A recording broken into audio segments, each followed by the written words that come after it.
Bismillahirrahmanirrahim. Assalamualaikum warahmatullahi wabarakatuh. Apa kabar nih teman-teman semua? Alhamdulillah setelah sekian lama nggak upload video, sebulan terakhir ini aku udah up beberapa video. Kalau buat subscriber lama, mungkin channel ini tuh khusus tentang perjuangan mendapatkan beasiswa, melanjutkan pendidikan ya. Tetapi untuk video kali ini dan beberapa video ke depan, aku akan sharing sesuatu yang sedikit berbeda. Aku akan share tentang perjuanganku selama 10 tahun untuk mendapatkan keturunan atau mendapatkan buah hati. Alhamdulillah di Januari kemarin aku sudah melahirkan, dan aku tuh berharap sekali bisa share ke teman-teman. Kalau ada yang baiknya semoga bisa diikuti, silahkan diikuti. Kalau ada yang teman-teman bisa lakukan, dan kalaupun misalnya ada yang kurang berkenan, sebelumnya aku mau memohon maaf. Aku tuh berharap sekali supaya tuh teman-teman pejuang dua garis, I've been there. Aku tuh tahu banget rasanya menjadi pejuang dua garis yang lama gitu ya, sampai 10, apalagi sampai 10 tahun. Aku cuma mau bilang teman-teman yang masih berjuang, bersabar, terus berdoa. Aku tuh sempat juga berada di dalam fase dimana aku tuh berjuang tapi nggak tahu ujungnya sampai mana gitu. Dan ternyata Allah menjawab doaku. Aku tuh menikah di bulan Juni 2013 dan aku dinyatakan hamil itu ada kantong janin dan sudah ada detaknya itu di ulang tahun pernikahan yang ke-10, yaitu di bulan Juni 2023. Jadi aku tuh berharap banget teman-teman jangan putus asa, kita nggak pernah tahu sampai mana ujungnya, dan amalan apa atau usaha mana yang kiranya akan dijawab sama oleh Allah gitu ya. Jadi teman-teman silahkan terus berjuang, dan kiranya ada hal-hal yang baik yang bisa diambil dari video ini, silahkan. Jadi tanpa berlama-lama lagi, let's check this video.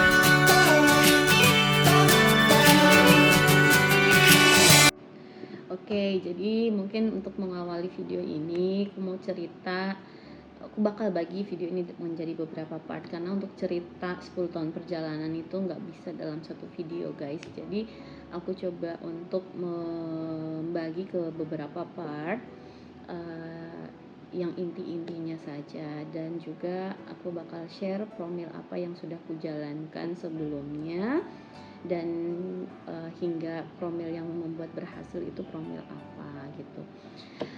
Tetapi sebelumnya buat teman-teman yang baru bergabung di channel ini, yang berkunjung di channel ini, jika berkenan mohon di subscribe channel ini, dan silahkan nantinya kalau misalnya teman-teman menganggap ini bermanfaat buat kalian atau buat orang lain yang kalian kenal, silahkan feel free to share gitu ya. Oh ya, satu lagi, sebenarnya channel ini tuh aku banyak cerita di video-video sebelumnya, aku banyak cerita tentang perjuangan beasiswa, tetapi untuk video kali ini dan juga beberapa video ke depan, aku bakal share perjuanganku untuk memiliki keturunan atau sebagai pejuang dua garis. So, without further ado, aku akan mulai cerita dari pengalamanku di tahun pertama. Di tahun pertama pernikahan. Jadi 3 bulan setelah menikah tuh aku udah konsul ke dokter. Jadi lucunya karena di dokter itu aku sempat dimarahin. Ya kebetulan dokternya juga sudah sedikit lebih tua ya. Nah di situ aku dimarahin, katanya 3 bulan itu nggak usah promil dulu, karena kata beliau aku masih muda, dan memang aku menikah muda guys ya. Jadi aku menikah di usia 25, Nah, di situ dokternya bilang nanti kalau misalnya mau promil untuk memiliki keturunan itu nanti setelah setahun menikah. Kalau memang setahun menikah belum punya keturunan, belum punya anak, baru kita bisa mulai stimulasi dengan obat dan sebagainya.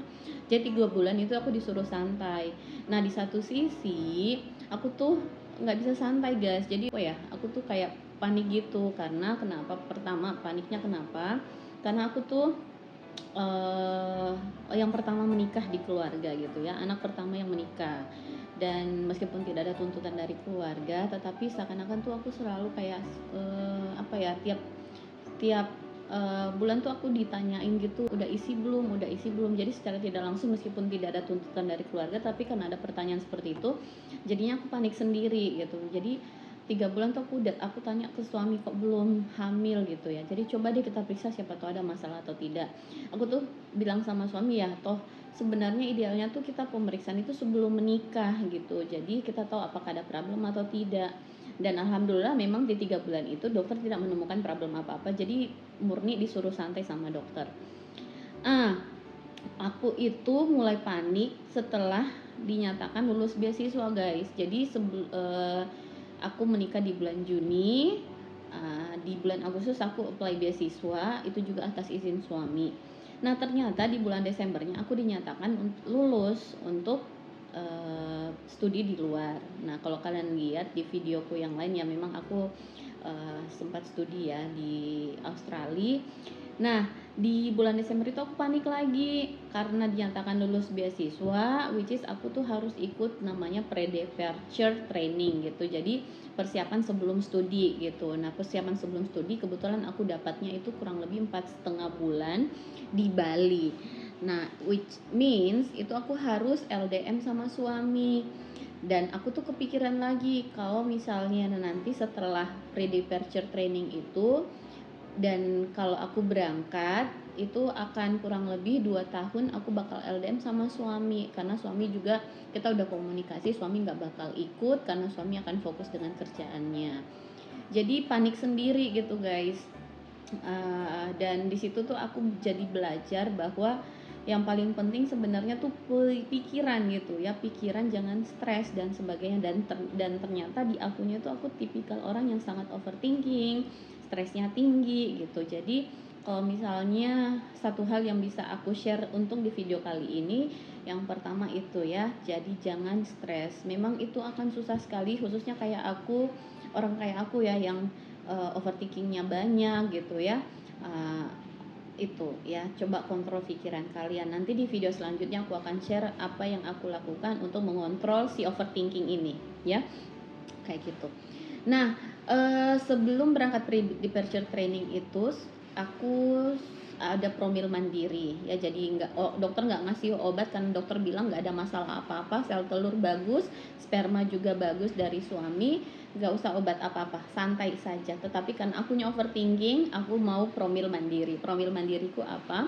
Aku minum tuh jus 3 Diva. Ya pastilah untuk pejuang 2 garis tahu ya jus 3 Diva itu apa. Itu promil yang paling basic menurutku ya. Jadi jus 3 Diva, tomat, apel, wortel gitu ya. Itu aku minum hampir setiap hari. Kemudian selain itu aku juga yoga, rajin yoga setiap minggu. Itu setiap minggu mungkin 2 sampai 3 kali yoga. Nah, kurang lebih itu promil mandiriku, guys. Nah, satu lagi, aku tuh selalu nyetok test pack. Aku beli yang bahkan isinya sampai 50 bahkan 100 itu aku selalu punya stok di rumah gitu. Jadi setiap mens aku selalu cek sendiri gitu. Nah, itu kurang lebih promilku di tahun pertama. Long story short, aku pre-departure training 4,5 bulan di Bali, itu belum hamil karena LDM. Kemudian pulang dari pre-departure training, aku juga masih belum dinyatakan hamil. Pulang dari departure training kurang lebih 7 bulan, itu aku juga belum isi sama sekali hingga aku berangkat studi di Australia mulai dari bulan Januari 2015 hingga 2016. Programku kebetulan aku nggak jadi ambil yang program 2 tahun karena aku nggak mau LDM lama-lama, jadi aku dapat program 1,5 tahun untuk S2. Nah, di sepanjang 1,5 tahun studi itu biasanya suamiku yang datang ke Melbourne, biasanya aku juga yang pulang ke Indonesia, tergantung waktunya siapa yang cocok, waktunya siapa. Kalau suami kapan bisa cuti, itu beliau yang berangkat ke Melbourne. Kalau aku setiap semester break pasti aku pulang ke Indonesia. Ternyata mungkin ini nggak semua orang tahu ya, dan keluargaku juga nggak semuanya tahu. Di tahun 2015 Desember, aku sempat pulang ke Indonesia untuk melakukan penelitian. Sekalian karena ada semester break, aku juga melakukan pengambilan data penelitian. Nah, di bulan Januarinya aku mendapatkan informasi bahwa aku hamil berdasarkan dari pemeriksaan dokter. Tetapi sayangnya saat itu janin tidak berkembang sehingga aku harus konsumsi obat ya untuk mengeluarkan. Jadi aku tidak kuret saat itu. Nah, di situ apa ya, perasaannya antara happy dan juga bingung gitu ya. Dan juga apa ya, merasa bersalah sama diri juga karena waktu itu karena aku harus ke daerah untuk pengambilan data, jadi aku nggak di kotaku pengambilan data guys, aku harus setiap hari itu bolak-balik kotaku dengan kota tempat pengambilan dataku itu kurang lebih 2 sampai 3 jam gitu pulang pergi gitu untuk pengambilan data, jadi cukup capek juga. Jadi waktu itu aku cukup menyalahkan diri, tetapi ya gitu lagi ya. Alhamdulillah bisa hamil secara alami saat itu, tetapi sayangnya janin tidak berkembang. Nah, lesson learn-nya adalah alhamdulillah saat itu aku bisa hamil secara alami dengan kondisi ya meskipun janin tidak berkembang, tetapi aku bisa menjustifikasi oh ternyata aku bisa hamil gitu. Nah, apa yang aku bisa ambil pesannya adalah pada saat studi itu aku nggak stres ya, aku bisa menganggap bahwa selama studi itu adalah masa-masa dimana aku tuh kayak traveling aja gitu, jadi nggak ada stres sama sekali, nggak ada beban pikiran yang terlalu berat ya. Dan alhamdulillah karena itu menurutku itu berkontribusi sehingga aku bisa hamil di tahun 2016 atau kurang lebih berapa ya, 3 tahun 4 tahun pernikahan gitu. Meskipun ya itu tadi ya janin tidak berkembang. Nah, kembali lagi pulang studi, kembali beraktivitas, kembali bekerja ya. Aku tuh balik bekerja di 2016 bulan Juli. Nah, aku mulai aktif ke dokter itu di tahun 2017 Januari. Sudah mulai intens untuk promilnya. Aku mulai aktif bertemu dengan dokter. Dokter sudah mulai meresepkan sejumlah obat-obat penyubur. Itu juga akan aku share di video selanjutnya ya. Dan juga di tahun 2018 aku akan share di video selanjutnya promil naik level ya, dalam artian aku mau tidak mau memutuskan untuk melakukan proses inseminasi. Itu yang aku akan share di video selanjutnya. Saya rasa cukup sekian. Jadi untuk video kali ini take home message yang bisa kalian ambil adalah kontrol pikiran, meskipun itu sulit, mau tidak mau untuk pejuang 2 garis, pikiran itu yang paling penting ya, mindset paling penting, kontrol pikiran paling penting ya. Dan nanti di video selanjutnya aku akan share kira-kira promil apa yang aku lakukan sampai promilnya berhasil.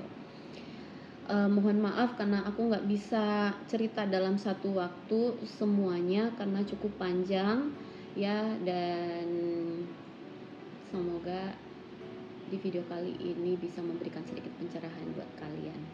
Sampai ketemu di video selanjutnya. Jangan lupa di subscribe, share, and like video ini. Terima kasih.